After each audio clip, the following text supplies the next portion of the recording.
xafladan quruxda badan ee arkaysa waa tii lagu soo dhaweynayay madaxweyne ku-xigeenka jamhuuriyadda Soomaaliland mudane Cabdiraxmaan Cabdilaahi Ismaaciil waa Saylici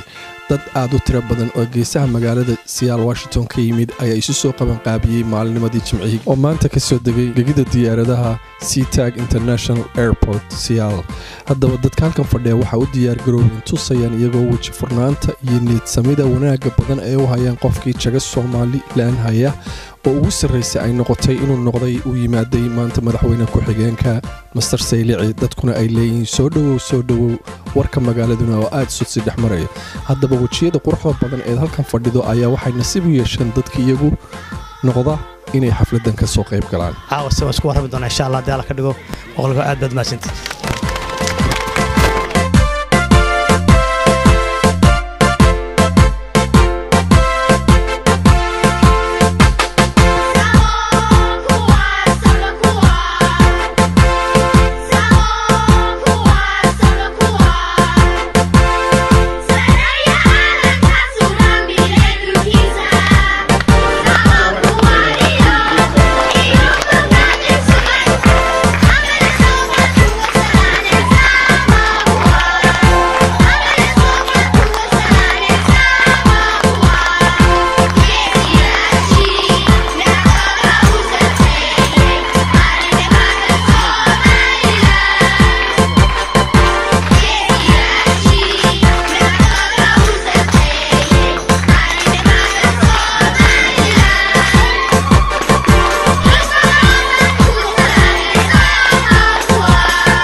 السلام عليكم ورحمة الله.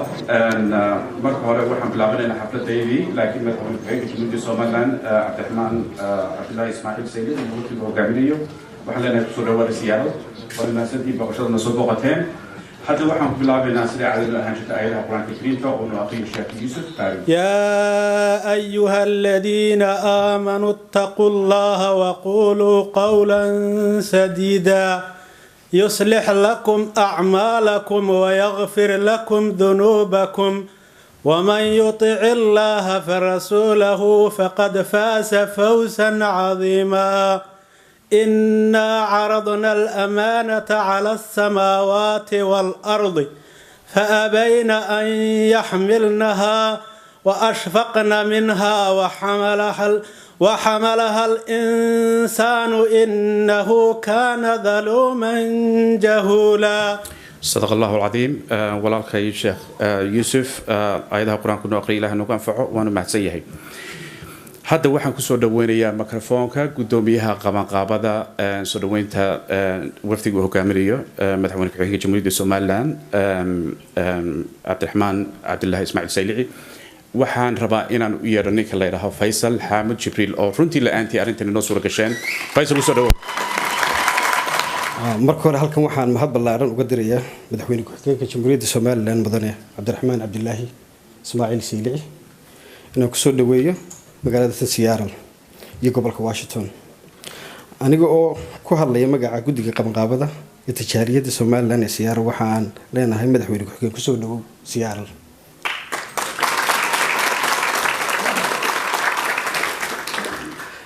waxa kale oo aan rabaa halkan inaan ka sheego inay tahay mas'uulkii ugu sarreeyay ee abidda soo booqday jaaliyadda Soomaaliland ee Seattle taana aad iyada ugu mahadsan tahay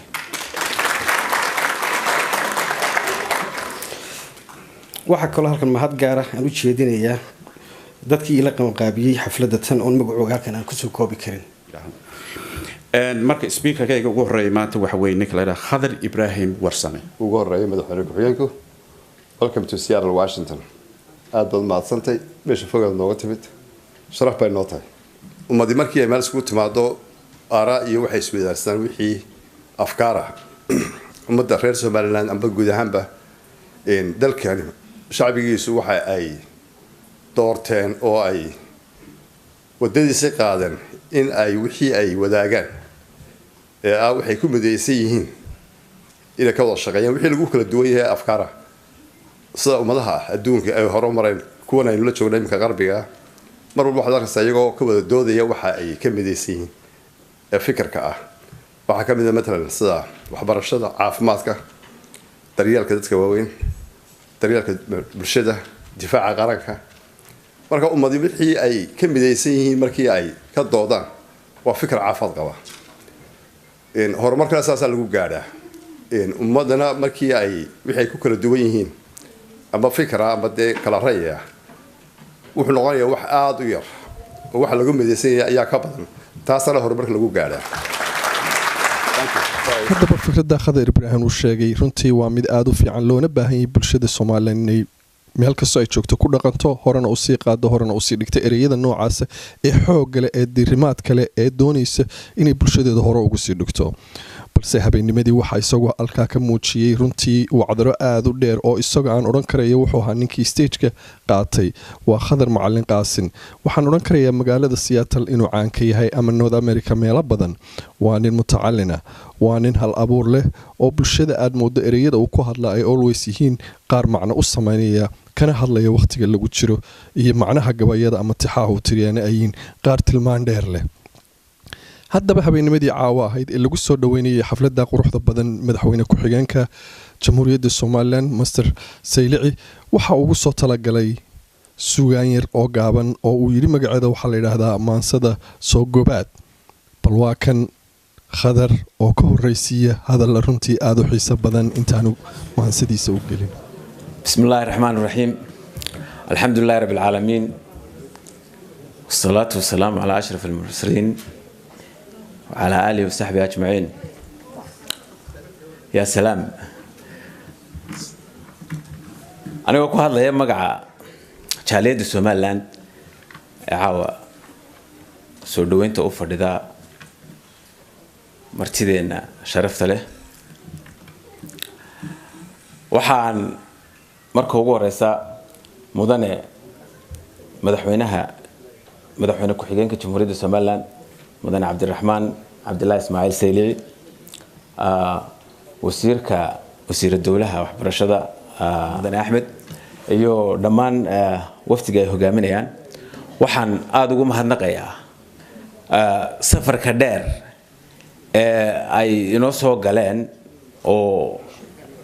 runtii ay maal iyo waqtiba u soo hureen si ay u soo ogaadaan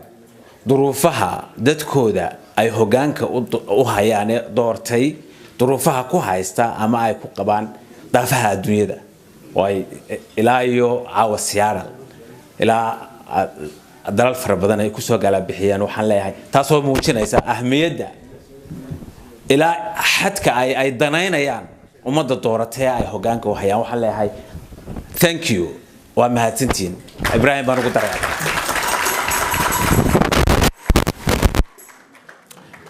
waxaan u mahadnaqayaa dadweynaha reer Somaliland ee caawa sida sharafta leh muggali. waxaan u sheegayaa madaxweyne ku-xigeenka iyo wafdiga uu hogaaminayo waxaanu caado u leenahay inaanu jaaliyad ahaan aanaanu kala hadhin oo muxaafid iyo mucaarid kala lahayn ee aanu soo wada dhaweyno. madax badan ayaa halkan noogu timi oo madaxweyne Axmed Maxamed Maxamuud uu ka mid ahaa oo uu ka mid ahaa Faysal Ali Waraabe, Cabdiraxmaan Cirra noo yimi, Jamaal Ali Xuseen baa noo yimi, waxa noogu dambeeyay Muuse Biixi oo aanu sidaas oo kale annagoo isku duuban oo gacmaha haysasana oo aan mucaarid iyo muxaafid kale aanu soo dhaweynay. waxaan leeyahay thank us innaga mahadana le reer Somaliland. waxaan mahad u celinayaa walaalaheena Soomaaliyeed ayaguna sharafta leh nagala soo qayb galay maanta soo dhaweynta madaxweynaheena Jamhuuriyadda Soomaaliland.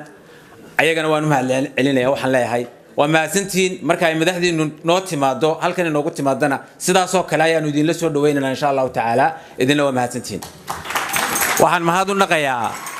qabanqaabeyaashii inoo suurtageliyay xafladan miidaankan rag iyo dumar balaha ma sha Allah. ilaahay jasaa idinka siiyo waajibaad ina wada saaran baa gudateen oo ay naga furateen. waxaan leenahay waa mahadsantiin idinkuna. waxaan ugu mahadnaqayaa bahda wareeyaasha warbaahiyaasha oo caawa nin waliba halka uu u ciil qabo fariintooda ayagoo isticmaalaya qalabkii casriga ahaa laga yaabo in Jamhuuriyadda Soomaaliland Hargeysa la inaga daawanayo. toos inagoo madaxweyne ku-xigeenkeennii soo dhaweynayna waxaan leeyahay idinkuna waa mahadsantiin fursadda qaaligaani oo ka faa'iidaysanaya waxaan qabaa had iyo jeer haddaan ka turjumo bahda suugaanleyda marka aanu tilmaamayno ummadda ama waxqabadkeeda ama dhaliilaheeda waxaan qabaa dawlad inoo dhalatay oo aynu doorannay oo aan wax qabanin ma jirto ninka yidhaahda dawladdaasi maanta cabdiraxmaan saylici iyo axmed siilaan hogaaminayaan waxba may qaban anigu waxaan qabaa inuu been sheegay horumar muuqda ayaa dalka ka socda oo la taaban karo ninka yidhaahda aynu sidii tiisiyaad barre sacabka turn waxba waa perfect wax waliba waxba ma jiraan dhaliilo ma jiraan kaana waxaan qabaa inuu isna been sheegay oo dawlad kasta oo timaada kulle gudaloolooyin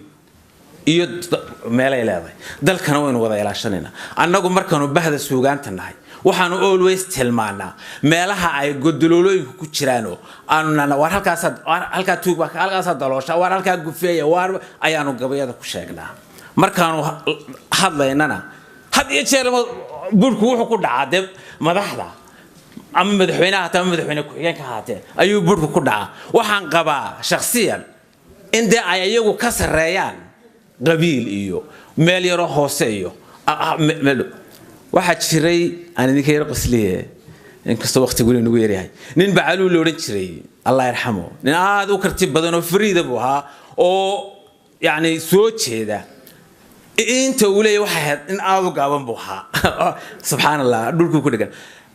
waxa uu u helay nasiib inuu gabadhii ugu quruxda badnayd beesha uu guursado kartidiisu gaarsiisay daatana inantii baa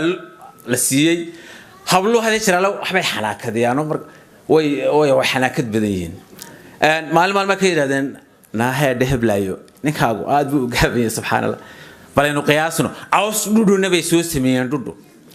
daatana waxay ku tiiriyeen halkii uu ka soo gelayay kadinkii uu ka soo gelayay gurigiisay ku tiiriyeen hadee jiraale markay raggu geela soo xareeyaan dumarkuna habeenkii dee waxaan u malaynayaa in badan oo aragtay miyiid kuma jirtee hablu xeryahay geli jireenoo idaha la lisi jirayoo halkaas xeryahay gudahay ku jireen ragguna markay soo galaan dee guriga xaggaas geeli ka soo geli jireen nin aad u foojigan buu ahaayoo hadii jiraale u eegi jira bal hadda inay qulquladi socoto hareeruhu yar eegi jiro bahalkii oo tiirsan waxaana caadaa cawska markay hablu samaynayaan ilaa ay dhammeeyaan wuu jiifi jiray waa bahalkii mactaagay waxbaa qulqulad baa socota dabeetana wuu isyara ag taagayoo bahalkii wuuna sii wanaag ka dheeraaday in yar waxa uu caado lahaa markaa dee hablaa la hadli kari maayee sodohey islaantii oo ku jirta xerada haatee hooyo ma ka mudhay maxay waxay aragtay nin cawskii agda alla laydin sii qaadiyey habaar baalay ka qabsto hablihii ayay gudaloolooyinkii aanu madaxda maagayno waa madaxdayadii cidin lagama xigtee adeer hoos ha u celina nimanka meelaha carooga ka qaatay dhahda oo heer hebel buu maagaya waxaanu leenahay ma aha way ka weyn yihiin sharaftaa ka dilina soorgobeed ayaa la yidhahdaa maansada caawa aan halkan ka tirinayo saraakiishan dalkeenne aawadeen saranseerkiiyo safarkan aadka u dheer sahayday u hureen iyo wakhtigoodaba siiyey soo siyaarta dadkiinnan ku saloolan qurbaa ee ay saamaysay duruuftu mahad baa u sugnaatay salaanna way mudan yihiin sacabka iigu hibeeya shukranna waa iga sooriyo mudane sayliciyow miidaankeennan siraadan somalilan ummaddeedii ila joogtay Seattle sida ay u dhan yihiin annaga oo saf u taagan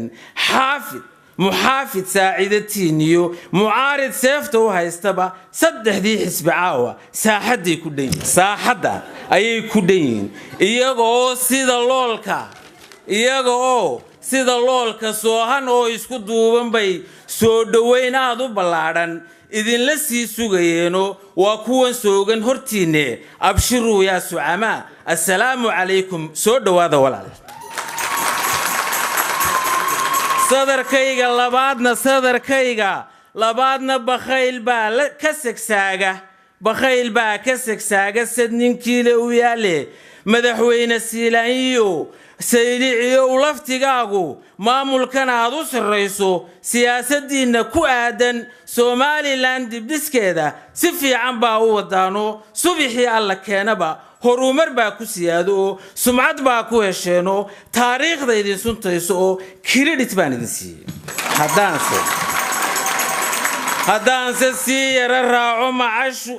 sii yara raacsho macashuu sahal diiday inaan rag sayliciyow 3 buu xaq u leeyahay inaan rag sayliciyow 3 buu xaq u leeyahay saatirkeenna tilmaamayo inaanu ruuxna saraynin suuradaha lagu sheegay inuu sawdku xor haado uu siduu doono u sheego oon afka xaydh laga saarin inay saantu xor haato saxaraanu ku duulino cidina aanay saqiirsan ragga sool iyo saylacna saatir ha u naxariistee siduu gaariya sheegay saluug bay tirsadeene soorgobeed kula xaala oo ha sugnaado xaqoodu soorgobeed kula xaala oo ha sugnaado xaqooduyo sad bursiimo ka dhowro siyaasadeenna qaboojo wabarka seefta la boodiyo khaliifba soo ladqabeeya wasalaamu calaykum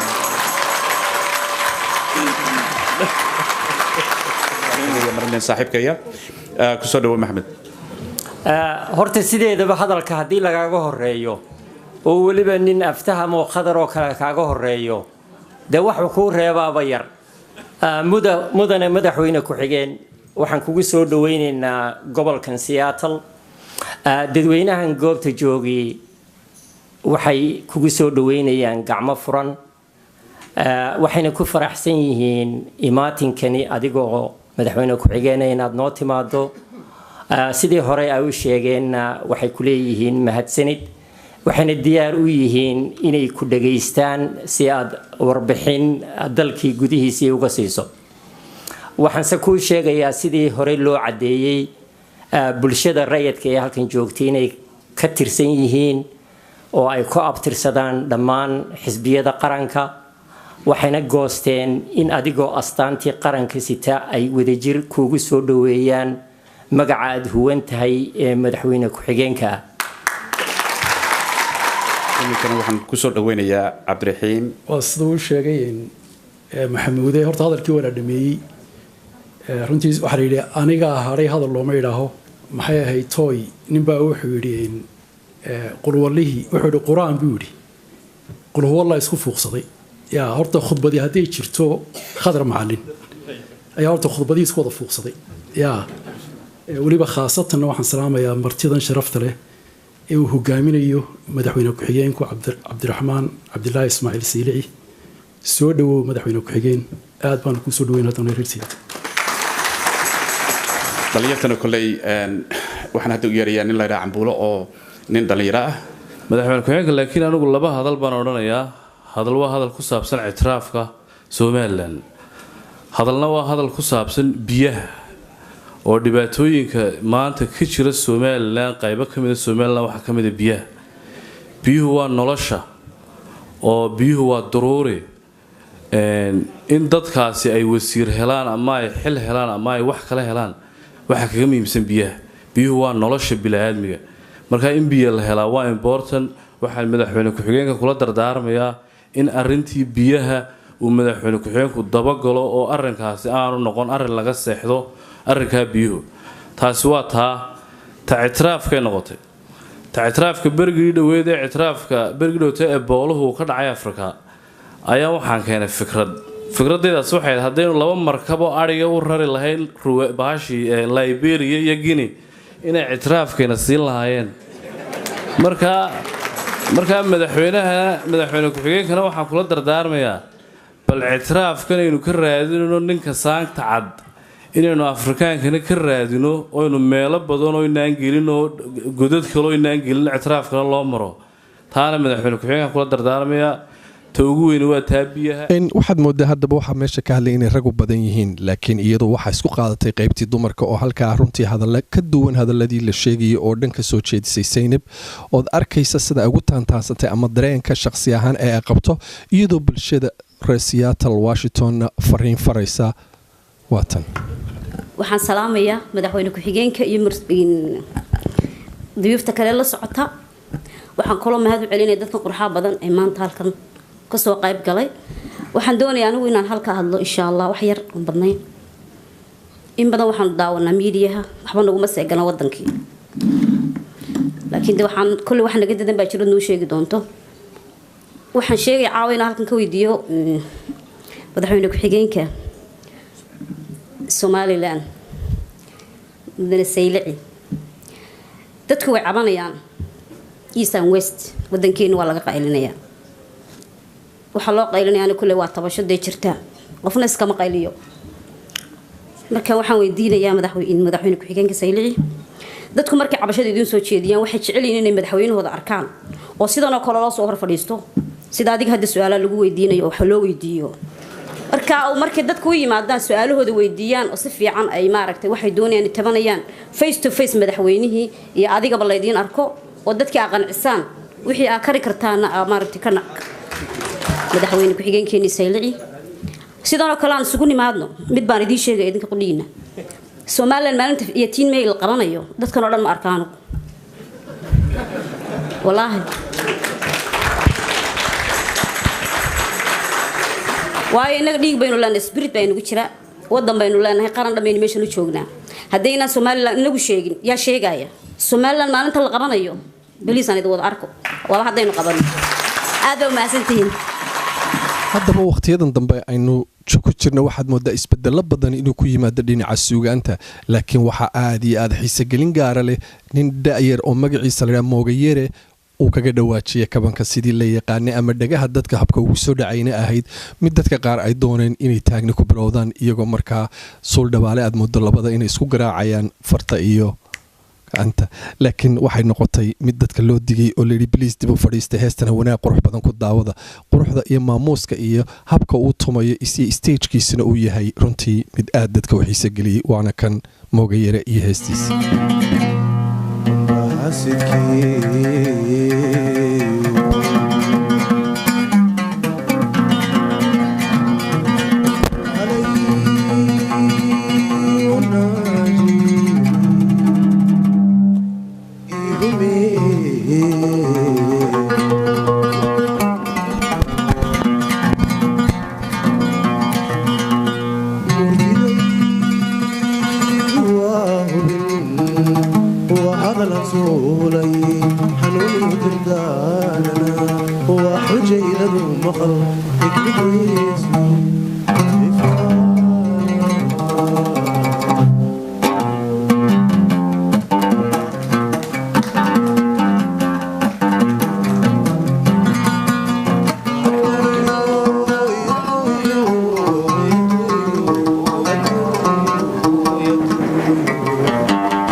aan iraahdo si ka duwan hadana Cabdigaas runtii waa ninka caana isteedka aanu joogno walow aan odhan karaya waqti badan ma joogin statekan inkastuu ka soo guray gobolka Virginia laakiin Cabdigaas waa nin la sheekaysan karaya da kasta oo aad ku ilaa 5 jir ilaa 9 jir intaba waa nin ka qoslin karaya qof kasta oo luqad kasta ku hadlaya isagoo aqoonta shakhsinimadiisa waxa uu Ilaahay habad u siiyay ku hadlaya ayaa waxay tahay miduu to always to so dareenkiisa farxadda iyo foojignaanta wajigiisa iyo ismaalka iyo ilka cadayska iyo dhoolka qosolka uu wataa waa mid Ilaahay siiyay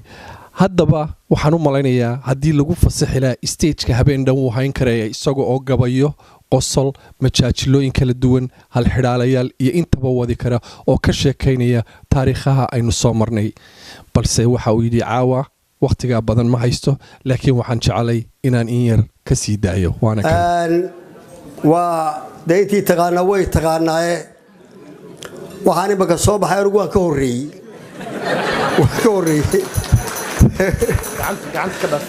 gabay hadday tahay iyo hadday geeraar tahay iyo hadday hees tahayba waxaan waddanka u soo maray intiin halka fadhidan u soo maray kuma jiraan filaya maxaa yeelay afiya dib ogso halkan intaa joogana gabayo badan baa tii laakiin ba kuwii Soomaaliland mar bakadin wax yar mar ka jacsiinaya waqtiga ugu yar bismillaahi raxmaani raxiim sada gabayga wayadan ma marin sada raadisihe ma samaynin hasawaha iga sugayseene war waatanka saahiday tan iyo saci kaarameede xaalun baasiqdii dhexe hurdada sidhi lay tumay adduunyada ilaahay simayuu sidh walba abuuray ninba seerihii loo idmay buu samaa ku joogaaye war Somaliland baanu nahay saajiciin jira Somaliland baanu nahay saajiciin jiray waxaan nahay dasiirkoodu yahay soo jireen dhabahe waxaan nahay saboolnimo dadaan saatirkood badine waxaan nahay dad maal soobsadoo sayladay furane waxaan nahay dadaan loo sasabaan sabiga noociye waxaan nahay dad sudhii ku taal sulufti waagiye waxaan nahay dad saymi u galay ansalu ilaa weyn waxaan nahay dad saymi u galay ansalu ilaa weyne war Somaliland maalintay silic la weysay sayliciiba waa geesiyadii suudiga u maray war waa kii sakaarada uu cunay solaygii kaymaaye war waa kii sifeeyey mar hore saaray cadowgii afartaasadiiyo wowga iyo sadaradiisiidhe ma sameeyey hasawaha iga sugayse war goortay sugeen inamada sanada u dhiibna waa gabay hore waa naxliya ma ka joojiyaa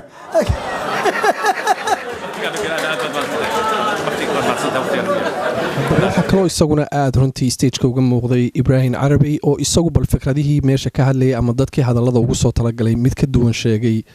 shakhsiyadiisana halkan ka cadeeyay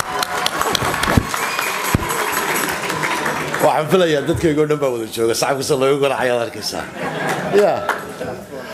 waxaan maanta markan la ii sheegaan idhi talo maxaad ka hadli doontaa ee dadka loo hortagi doontaa eed odhan doontaa dee halkeen ka warramaa siyaasad bay noqotay waxaan siyaasaddii uma baahnayn waxay noqotay horumarkaynu hadda Somaliland imika gaadhnay waxaan kolley madaxweyne ku-xigeenka Cabdiraxmaan bay noo sheegi doonaa marka maxaad tidhaahdaabaan dee sida dadka loo hortagtaa waxaan idhi waxaad la hortagi kartaa kelmaddan la yidhaahdo thank you maxay tahay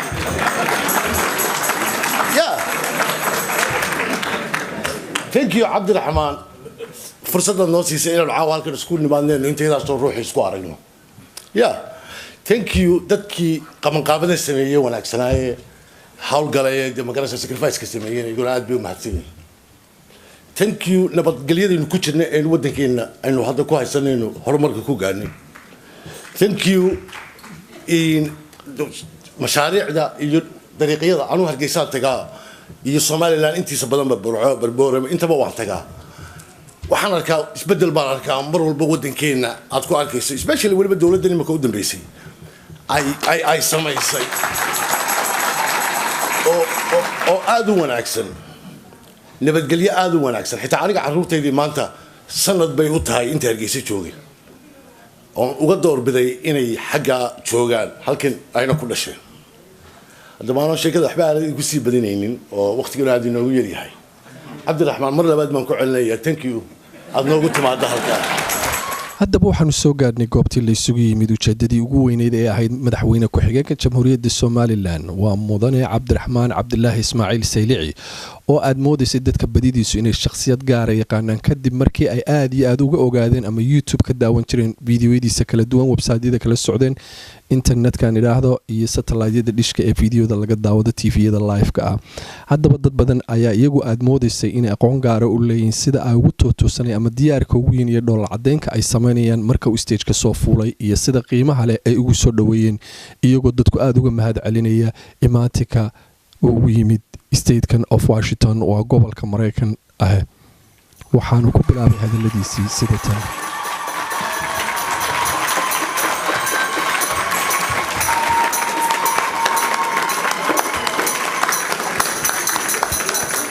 بسم الله الرحمن الرحيم الحمد لله رب العالمين والصلاة والسلام على سيدنا محمد وعلى آله وصحبه وسلم مدنيال يمروين السلام عليكم ورحمة الله وبركاته سلام كدب runtii caawa ilaahay baa horta mahad leh isuukeen keenay noloshan sharafta badan leh mahadda ilaahay kadib farxadda runtii caawa adiga fara badan runtii soo dhaweynta intan laga qiimaha leh ee jaaliyadda reer Seattle Washington ay ugu soo dhaweeyeen ilaa madaarkii aan ka soo degay saaka maanta doorkii soo degay ilaa caawa oo akhyaarta sharafta badan rag iyo dumar bale runtii karaamaysan soo dhaweynta aad ka heer sarreysa iyo qaabilada quruxda badan la aad iyo aad baa idinka mahadcelin mar koowaad mar labaad iyo mar saddexaad bale waad mahadsantihiin sida sharafta leh sida noo karaamaysan ilaahay nii karaameeyo soo dhaweynta walaalnimada leh ee wadaniyada leh ee qiimaha badan ee aad ugu soo dhaweysaan caawa halkani saan isku nimidna saa isku warano aad iyo aad baad u mahadsantihiin mar labaad iyo mar saddexaadba waxaa kaloo mahad gaar u celinayaa intii soo qaban qaabisay runtii xafladda iyo intii ka howlgashayba runtii iyaguna aad bay u mahadsan yihiin taamaga ka gudbo wadankii saad sheegteen waxaan ka sokeeyaa imika wax 10 cisho ah waa lagu nabad qabay nabad gudbo wadankii ahaa warkuna waa saa imikaad sheegteenoo wadankii ugu horumarsan adduunyada joogtaan oo global village baa loo bixiyay noloshii adduunyada dhanba oo dadka war iskuma seegana waqtiga warku aad u qiimo badnaan jiray ee la oran jiray hebel baa maanta yimiday ee loo soo maartay war xiisu lahaan jiray maanta way laba joogo waa kelmadiina baxdaba waa taa bariiq lagu siinayo maanta waxa yaraahdo website leeyahay maanta war iskuma geesan kara oo wanaaga dalka iyo wixii xuma dhibaato jirta inta wad la socotaan haddana kula dil isku yimaado waa la isku warramay nabad guud baa wadanku ahaa roobkuna runtii weegaa aan ka soo baxay wadanka waa ku da'ay iyadoo runtii kala shukrushahay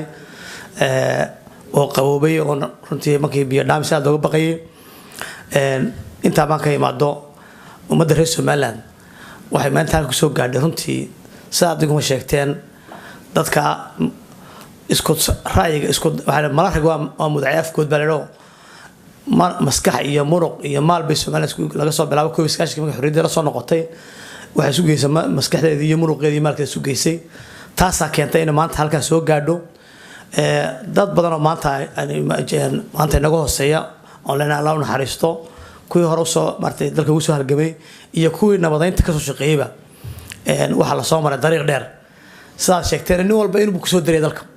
oo nina cid lama fadhiyo waa la kala waxtar badanaya hore loo yiri rag wax yar tala mooyaane wax ma tala ma laha marka anagu ka dawlad ahaan waxaan ku dadaalay runtii markii aan xukunka nimidnay kow in dalka dhaqaalihiisa kor loo qaado oo waxaan yaraynu haysan resource-keenu haysano inaynu habayno iyadoo ogtihiin beesha caalamku ayna hagratay runtii oo maanta inagoo dhowr iyo 10 sanadood nabada aan haddana waxa layna geliyaa aad u yaryahay oo mar walba aad moodo ay beesha caalamku ay indhaheedu ku jeedaan kolba meesha dhibtu ku jirtay iyo rabshada iyo dagaalka dhibtu ka jiraan ay ku jeedaan haddana inagu waxaan ku soo gaadhnay oo maanta institutionska dowladnimo kusoo dhismeen ee maanta ciidan ku leenahay hay'adii madaxa bannaana shaqaalihii civil service ku leenahay waxa weeyaan isku tashigeena wixiina yarba ku tashanay marka koowaad waxaan aan ku tashanay amaan ka bilownay in dhaqaalaha noocaas ay horta la ururiyo oo collectionkiisa la wanaajiyo revenue la kordhiyo saan la socoteen 2010kii miisaaniyadda la wareegay $50 milyan bahayd sanadka maantana oo daraskayga waxa weeyaan waa $180 milyan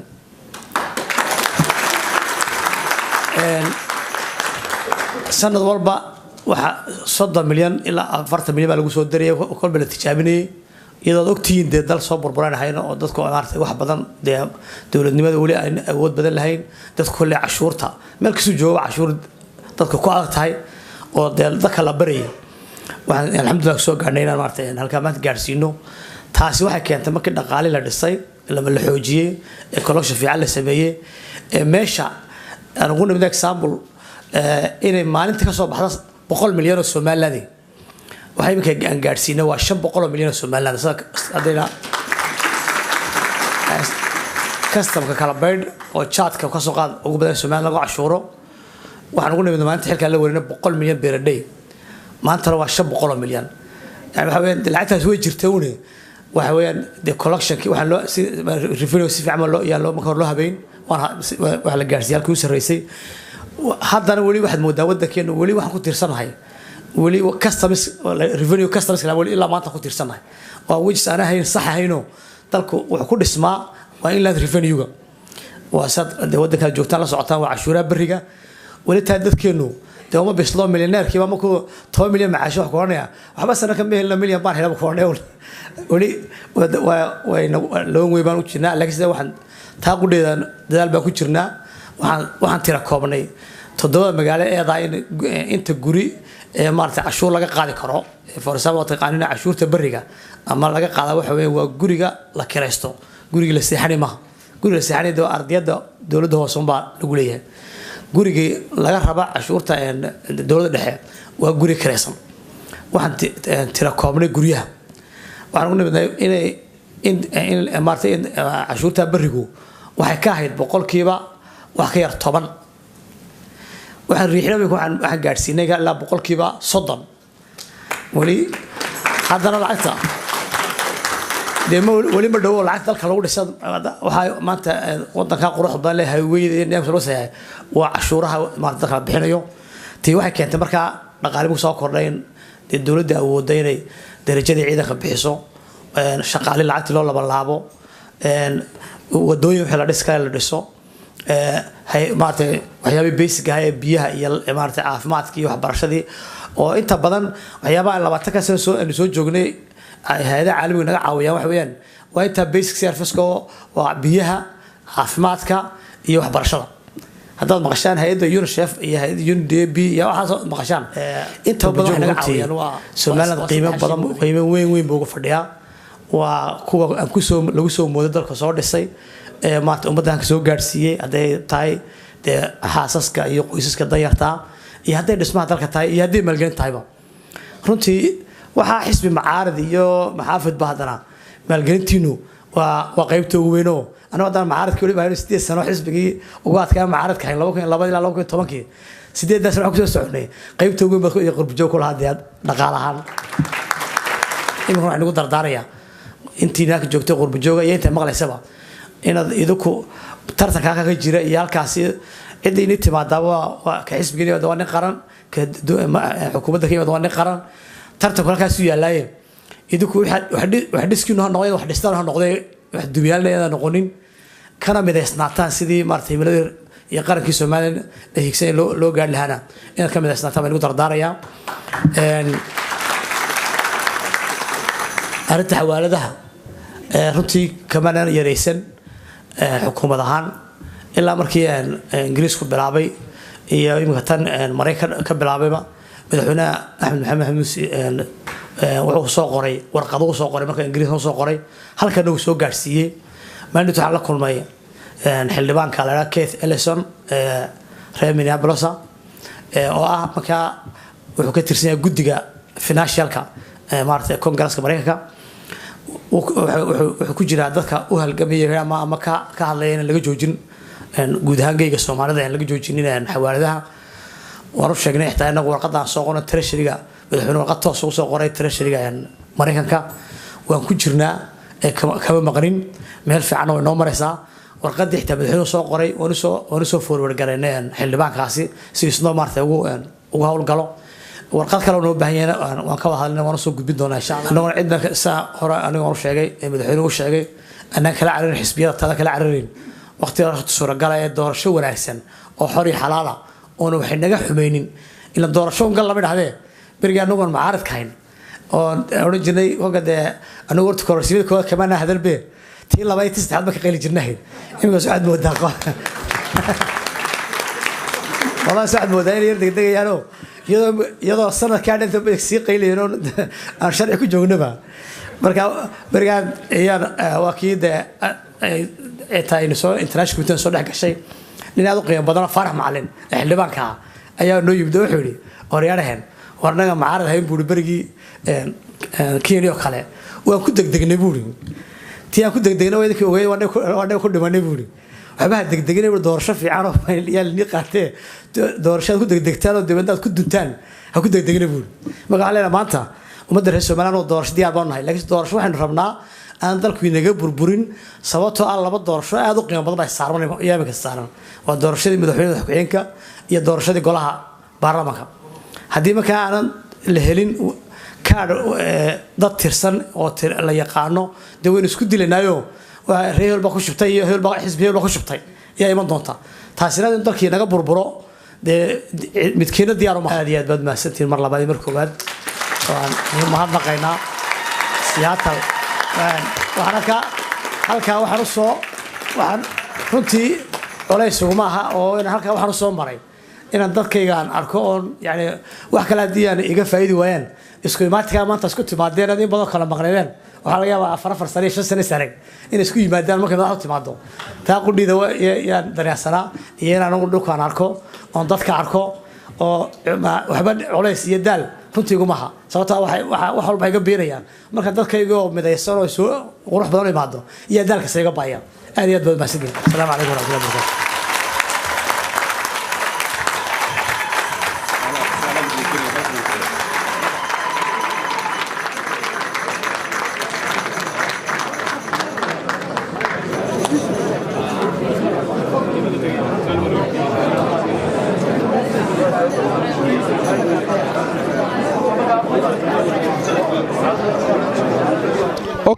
dadkii da'da yaraa ee meesha isugu yimid waxa kamid ahayd Hibaaq Aadan Hibaaq sidaad u aragtaa af Soomaaliya nafama ku hadli kartaa